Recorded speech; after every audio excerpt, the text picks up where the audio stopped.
म्हणजे काल जी ठाकरे बंधूंची शिवाजी पार्कवर सभा झाली त्या सभेमध्ये राज ठाकरेंनी मुंबईची निवडणूक ही मराठी माणसांसाठी शेवटची निवडणूक असल्याचं म्हटलं होतं आणि त्याला आज मुख्यमंत्री देवेंद्र फडणवीस आणि उपमुख्यमंत्री एकनाथ शिंदे या दोघांनीही प्रत्युत्तर दिलं. अशा परिस्थितीमध्ये ही आजची निवडणूक होते, ही मराठी माणसासाठी शेवटची निवडणूक आहे. आज जर चुकलात कायमचे मुकलात म्हणून समजा.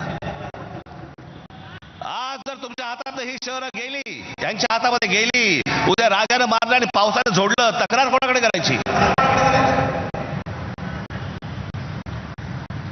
आज इतर राजकीय पक्षांमधले पण जे मराठी लोक आहेत, माझं त्यांनाही आव्हान आहे, सोडा ते सगळं. या मराठी माणसासाठी एक व्हा, या मुंबईसाठी एक व्हा, या महाराष्ट्रासाठी एक व्हा.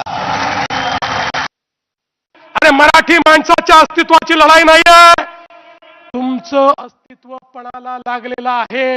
आणि म्हणून पुन्हा एकदा सांगतो, तुम्ही म्हणजे मराठी नाही, तुम्हीच म्हणजे महाराष्ट्र नाही, तुम्ही म्हणजे मुंबई नाही.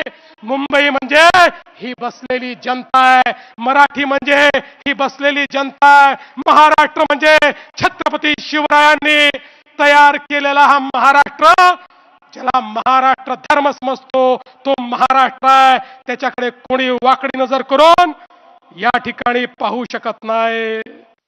मराठी माणसाची आजची जी अवस्था आहे, त्याला हेच लोक जबाबदार आहे.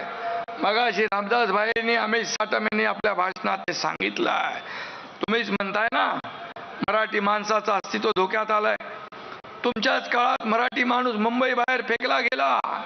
महापालिकेत तुमची 25 वर्ष सत्ता होती, मग हे कुणाचं अपयश आहे सांगून टाका. सत्तेत असताना मराठी माणसासाठी, मुंबईसाठी तुम्ही काय केलं ते सांगा.